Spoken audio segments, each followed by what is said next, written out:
Allez, on part pour un voyage dans le temps. Un très très long voyage qui commence il y a environ 3 millions d'années. C'est là, en Afrique orientale, que tout a démarré. Les premiers humains qui se tiennent debout, qui commencent à fabriquer des outils. L'histoire de cette région du monde est donc bien plus profonde, bien plus ancienne que n'importe où ailleurs sur la planète. Et attention, il ne s'agit pas juste d'une histoire locale, d'une histoire régionale. Non, c'est bien plus que ça. C'est en quelque sorte le prologue de l'histoire de chaque personne en vie aujourd'hui. L'histoire ancienne de l'Afrique orientale, en fait, c'est l'histoire ancienne de l'humanité tout entière. Essayons juste un instant de se représenter ce chiffre. 3 millions d'années. C'est une échelle de temps qui donne le vertige. C'est à ce moment-là que nos lointains ancêtres, les premiers hominidés, ont commencé à fabriquer des outils en pierre qu'on peut reconnaître, qui suivent des formes bien précises. C'est le tout début de ce qu'on appelle, pour faire simple, l'âge de la pierre. Et ça nous amène à une question fondamentale. Pour une période qui couvre 99,9% de l'existence humaine dans cette région, comment on fait ? Comment les historiens peuvent bien reconstituer le passé ? Il n'y a pas de livres, pas de documents, pas même de tradition orale qui remonte aussi loin. Alors, quel est le secret ? Eh bien, la réponse, elle est gravée dans la pierre, littéralement. Les seuls indices, les vestiges les plus durables que nos ancêtres nous ont laissés, ce sont leurs outils.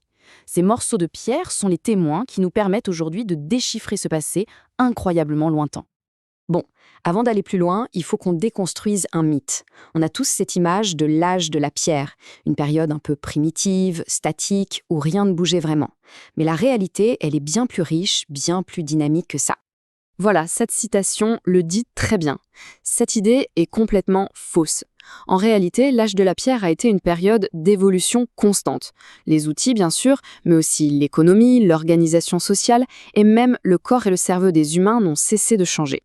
Et le plus fascinant, c'est que le rythme de ce changement n'a fait que s'accélérer. Juste un petit point technique, mais c'est important pour la suite. Pour y voir plus clair dans cette immense période, les archéologues qui travaillent en Afrique subsaharienne n'utilisent pas la même classification qu'en Europe. Au lieu de paléolithique, mésolithique et néolithique, on va parler de Early, Middle et Late Stone Age. C'est ce cadre-là qu'on va suivre ensemble. Alors la grande question, comment les archéologues font-ils parler ces pierres ? Il ne s'agit pas seulement de trouver un bel outil bien taillé. Non, c'est un vrai travail de détective où chaque petit indice, chaque éclat de pierre a son importance. Le concept clé ici, c'est celui d'assemblage. L'archéologue ne va pas juste s'intéresser au bel outil final. Ce qui est tout aussi, sinon plus important, ce sont les déchets de fabrication, les éclats de pierre, les blocs de matières premières qu'on appelle les nucléus. C'est en étudiant tout ça, l'ensemble, qu'on peut comprendre les techniques, le savoir-faire. Le processus est super méthodique. En analysant tout cet assemblage, on peut reconstituer toute la chaîne de production, du bloc brut à l'outil fini. Et à partir de là, on peut commencer à imaginer à quoi servaient ces outils. Et on ne parle pas juste de chasse, on parle de travail du bois, de grattage de peaux d'animaux, de découpe de viande. C'est tout un univers d'activités quotidiennes qui prend vie. Ok, maintenant qu'on a vu le comment, passons au quoi. Qu'est-ce que cette histoire écrite dans la pierre nous raconte sur les grandes inventions, les grands sauts technologiques de nos ancêtres ? On va voir que c'est une histoire d'innovation qui va de plus en plus vite. Voici la grande frise chronologique. Regardez bien, le Early Stone Age, c'est une période immense, presque interminable. Et puis, il y a environ 100 000 ans, le Middle Stone Age arrive avec des changements importants. Et enfin, le Late Stone Age à partir de 15 000 ans, où tout s'accélère encore. Pour vous donner une idée, 2 générations à la fin de cette période pouvaient voir plus de changements qu'un demi-million d'années au début. C'est fou ? On repart donc du tout début. Le Early Stone Age, c'est là que se produit le premier saut cognitif majeur, cette capacité à imaginer un outil dans sa tête et à le fabriquer de manière répétée. Et dans cette longue période, on distingue 2 grandes traditions. Et c'est là qu'il y a un truc vraiment passionnant. La tradition la plus ancienne, l'oldowaïenne, avec ses galets juste un peu taillés, a coexisté avec une tradition plus avancée, l'achélien et son fameux biface symétrique, pendant au moins un demi-million d'années. Certains chercheurs pensent que ça pourrait vouloir dire qu'il y avait peut-être 2 populations humaines différentes, avec des cultures différentes qui vivaient sur les mêmes territoires. On avance dans le temps, le Middle Stone Age. La grande révolution ici, c'est la préparation du bloc de pierre, le nucléus, pour en détacher des éclats dont la forme est déjà pensée à l'avance. Ces éclats sont plus petits, plus efficaces. Et surtout, ils permettent de créer des outils composites. L'idée géniale, c'est de fixer une pointe de pierre sur un manche en bois pour faire une lance, par exemple. C'est un vrai game changer. Et ça nous amène au Late Stone Age. Là, la technologie se raffine encore. on se met à produire de toutes petites pièces de pierre taillées, qu'on appelle des microlithes. Ils sont bien trop petits pour être utilisés à la main. En fait, ce sont des composants. On pouvait en fixer plusieurs sur un manche en bois pour fabriquer une scie ou pour faire les barbelures d'une flèche. C'est l'invention de la modularité en quelque sorte. Forcément, toute cette évolution technologique a permis aux humains de s'adapter à plein de nouveaux environnements.